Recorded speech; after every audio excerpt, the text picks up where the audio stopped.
ẹ kú dédé wòye ẹ̀yin tèmi Àròjinlẹ̀ ló kọ mi àyàn gidigbo tí ń kó gígbò lọ́gbọ́n kí gbogbo lóye àti ọmọ náà lè jọ ẹ káàbọ̀ sí ìdíje tanímọ̀ nípa ọ̀rọ̀ ẹranko eléyìí tá a ti máa gbé méjì nínú àwọn olólùfẹ́ Àròjinlẹ̀ tí wọ́n jẹ́ akẹ́kọ̀ọ́ kíláàsì yìí wá tí wọ́n wàá díje tako ara wọn. Ìbéèrè tá a bá ti béèrè ẹni tó bá kọ́kọ́ gbà á àwọn owó tẹ̀ ń rí ní ojú àwòrán yìí yóò mú ẹyọ kan níbẹ̀. Ẹni tó bá ti wá kọ́kọ́ kó tọ̀dọ̀ tiẹ̀ tán onítọ̀hún ló gbégbá orókè tí yóò gba 20,000 naira 20,000 naira. Ẹni tí kò bá jáwé olúborí pure water lásán ni yóò mú tí ó sì gbọ́nà lé ẹ̀ lọ. Ọ̀yá ẹni àkọ́kọ́ kí lorúkọ yín? Orúkọ mi ni Oroleye Saheed Adéwálé. Màá nílò kẹ́ ẹ máa wo ọ̀kan yẹn. Oroleye Saheed Adéwálé ẹ̀yin yìí ẹ ti ń tẹ̀lé mi tipẹ́tipẹ́ every time àti live o àti gbogbo ẹ o. Kí lorúkọ tí yín sà? Orúkọ mi ni Ọlárìnóyè Maruf Ayọ̀túndé. Ọlárìnóyè Maruf Ayọ̀túndé. Ṣé ẹ ti ṣe tán? Ẹ má jà wulẹ̀ fi àkókò ṣòfò. Ẹ ti mọ òfin. Tẹ́ bá ti gbọ́ béèrè tẹ́ bá ti mọ̀ dáhùn ẹ sá dáhùn. Ẹni tó bá kọ́kọ́ dáhùn òun ni ẹni tí ó jáwé olúborí. Ìbéèrè àkọ́kọ́ sọ pé ẹranko wo ni ló yára jù lórí ilẹ̀, the fastest land animal? Falcon. Cheetah ni ó gbà. Mo ní lórí ilẹ̀ fáwọn tiwa tó ń wò wá nílé mi sọ pé láyé lórí ilẹ̀ ẹranko orí ilẹ̀ ni cheetah tí a mọ̀ sí àmọ̀tẹ́kùn. Falcon nìyẹn àṣà tẹ̀yìn sọ yẹn peregrine falcon yẹn òfurufú ló ti ń fò ìdí tá a ṣe ṣe nìyẹn. Ìbéèrè kejì sọ pé ẹranko abarajù ológbò ńlá wo which large cat ni ó ṣeé ṣe kó pa ẹranko tá à ń pè ní capybara? Leopard. Jaguar. Ìdí dẹ̀ ni wípé leopard ẹkùn Áfíríkà lẹ́ẹ̀ ti rí ẹ lè rí capybara ní Áfíríkà torí ìdí èyí wọn lè rìn pàdé ara wọn ṣùgbọ́n jaguar òun wà ní Amẹ́ríkà capybara náà wà ní Amẹ́ríkà most especially South America ìyún gúúsù Amẹ́ríkà tí wọ́n sì máa ń pa wọn. Ìbéèrè kẹta ẹranko tó ń gbé orí ilẹ̀ wo ni ó ní agbára ìgbéyínlé nǹkan jù? Rhinoceros. Which mammal has the most powerful bite force? Erinmilókun correct. Hippopotamus òun ni ó ní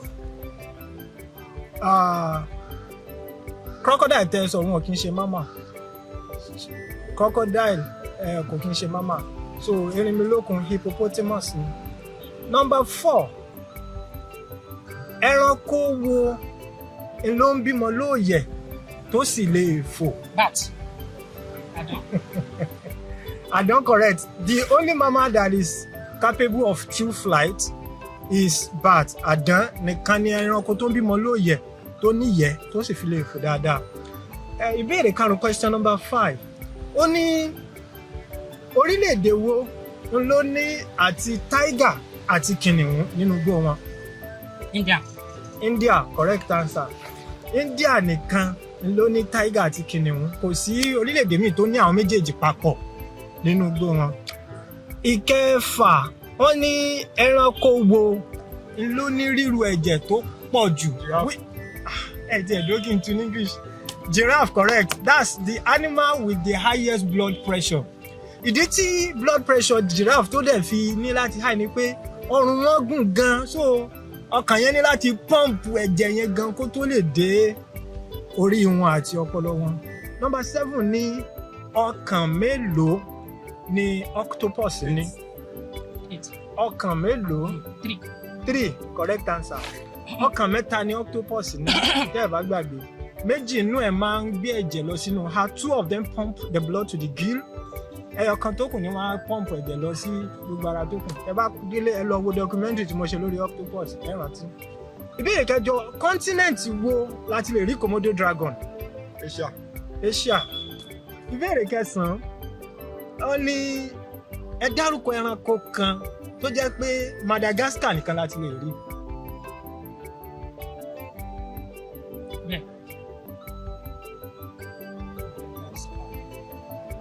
Wọ́n pọ̀ tí mo ti kọ yín wọ́n pọ̀ tí mo ti sọ.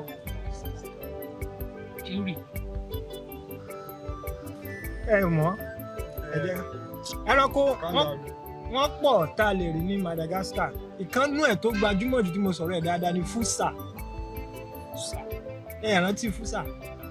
Àwọn límọ̀ bàbá kòtò nítorí tí wọ́n pariwo báyìí.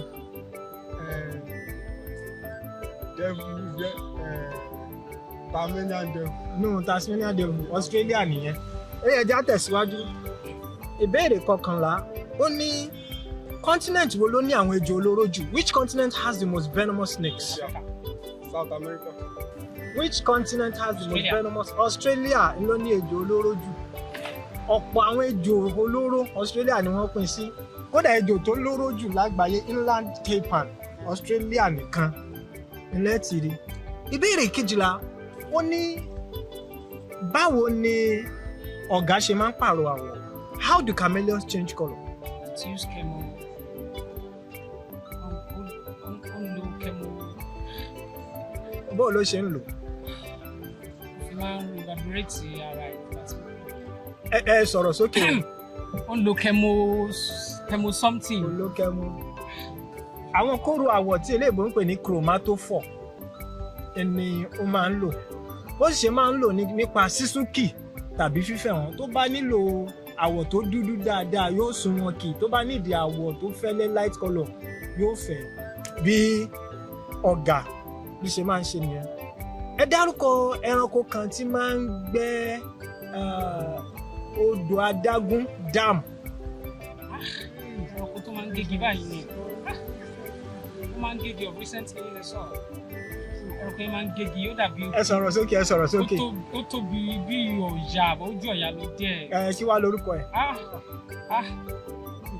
Mo kó lórúkọ Yorùbá bóyá kò sí. Dárúkọ èbó ẹ̀. Yẹ́nì pé mò ń àtẹ̀dọ̀ èbó àti Yorùbá mò ń sọ́mọ́ra wọn ni. Kì í ṣe capybara. Kì í ṣe capybara. Ó ń lọ beaver. Ẹranko wo ni ó ní oró tó lágbára jù lágbàáyé? Ẹ jẹ́ n fún yín, kì í ṣe ejò inú omi ló wà. Octopus. Ẹ jẹ́ n ṣàmì, kì í ṣe ejò inú omi ló sì wà. Oró. Pufferfish. Stingray. Ẹ jẹ́ n fún yín ní hint kan sí i. Àwọn ìjàpá inú omi ìyún rèrè máa ń jẹ wọ́n. Jellyfish. Oríṣi jellyfish wo? American jellyfish. Ó ń lọ. Box jellyfish ni wọ́n máa ń pè. Ó máa ń ní bí box colour báyìí. Onílórí jù nínú. Ìbéèrè tó tẹ̀lé kí ni ìdí tí àwọn kìnìún fi fẹ́ràn kí wọ́n máa ṣọdẹ lálẹ́ jù? Ibi alẹ́ náà máa rí. Torí wọ́n máa ń ríran dáadáa lálẹ́. Ìbéèrè tó tẹ̀lé ẹranko wo ló tóbi jù ní gbogbo orílẹ̀ àlàyé? Blue whale ni ó tóbi jù. Ó ní Yorùbá ń pè ní ẹja àbùbùtán. Bẹ́ẹ̀ ni ó ní ẹranko tó tóbi jù lórílẹ̀ àlàyé. Ẹranko wo lẹ́yìn àwọn èèyàn? Ẹranko wo ẹni wọ́n sọ pé ó gbọ́n jù?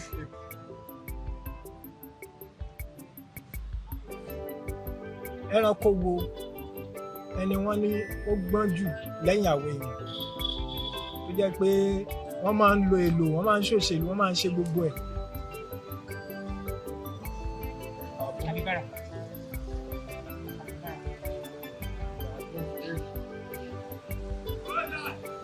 Mo nílò kí ohùn yín jáde síta dáadáa o.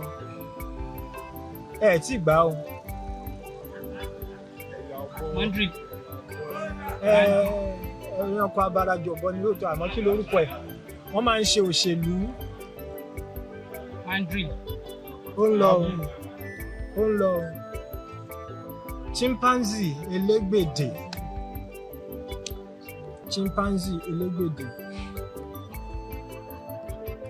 Wọ́n ní kí nìdí tí àwọn tanátaná tí wọ́n fi ń taná? Wọ́n bá fẹ́ late. Láti wá ẹni tí wọ́n bá ní ìbálòpọ̀, to find mate. Ẹni àwọn tanátaná yìí firefly ni wọ́n ṣe máa ń taná. Ẹyẹ wo ni ó lè sọ̀rọ̀ bí èèyàn. Parrot. Débẹ̀ tán. Ayé kò tọ́ tàbí odídẹrẹ́ African grey parrot. Wọ́n ní nǹkan tí octopus máa ń ṣe láti lè gbára ẹ̀ lẹ̀ lọ́wọ́ àwọn tó bá fẹ́ pa á jẹ. Ó máa ń já ọwọ́ rẹ̀ kan kalẹ̀ fún ẹni tó bá ń lè. Ẹjọ́ sọ lẹ́ẹ̀kan náà ni. Ẹ̀yà ìmí nǹkan míì tó tún lè ṣe láti gbára ẹ̀ lẹ̀. Ó máa ń tu kọ́lọ̀. A tu kọ́lọ̀. Ẹni tó kọ́kọ́ sọ ó máa ń tu omi oró báyìí tó máa ń dúdú omi aró ó máa ń tu láti lè fi bojú ẹranko tí máa ń le. Ó sì máa ń pààrọ̀ àwọ̀ ní àwọn nǹkan mẹ́ta tí wọ́n ń sábà ṣe nìyẹn. Báwo ni àwọn ejò ni wọ́n ṣe máa ń wá oúnjẹ wọn káàkiri? Kí ni wọ́n máa ń lò? Wọ́n máa ń lo àwọn méjì. Àwọn méjèèjì yẹn ni wọ́n máa ń lò. Ahọ́n yẹn ni wọ́n máa fi ń gbóòórùn tí ẹranko kan bá kọjá. Èyí tá a fi ń fimú gbóòórùn kẹ́míkà òórùn ahọ́n yẹn làwọn máa fi ń wò. Tó bá jẹ́ pé òórùn yẹn pọ̀ jù ní ahọ́n apá ọ̀tún ju ahọ́n òsì lọ́wọ́ mọ̀ pé apá ọ̀tún làwọn ó yí sí. So ahọ́n àwọn méjèèjì yẹn ló máa ń dàbí GPS Google map fún wọn tí wọ́n fi máa ń rìn káàkiri. Ẹ sọ nǹkan kan ó pọ̀ o ṣùgbọ́n ẹyọ kan lára àwọn nǹkan tó ń jẹ́ kí ràkúnmí ó lè gbénú aṣálẹ̀. Ràkúnmí Ó lè lọ láì gbà pípẹ́ láì mú omi. Ó lè lọ ìgbà pípẹ́ láì mú omi. Ẹ̀yin ti parí mẹ́wẹ̀ẹ̀wá tó wà níwájú yín. Tẹ́ ẹ bá gba ìbéèrè kan nísìnyí a jẹ́ pé tẹ́ ẹ bá ti mú ní tó wà níwájú yín yìí 20,000 naira ti jẹ́ tiyín nìyẹn. Tẹ́yin bá gbà tẹ́ ẹ bá fẹ́ kán lè tètè mú ẹ lè mú nínú kọ́ìsì wọn ìpadà sókè ń bí. So nínú kẹ́ ẹ mú tàbí kẹ́ ẹ mú èyí tó bá pé yín nínú méjèèjì.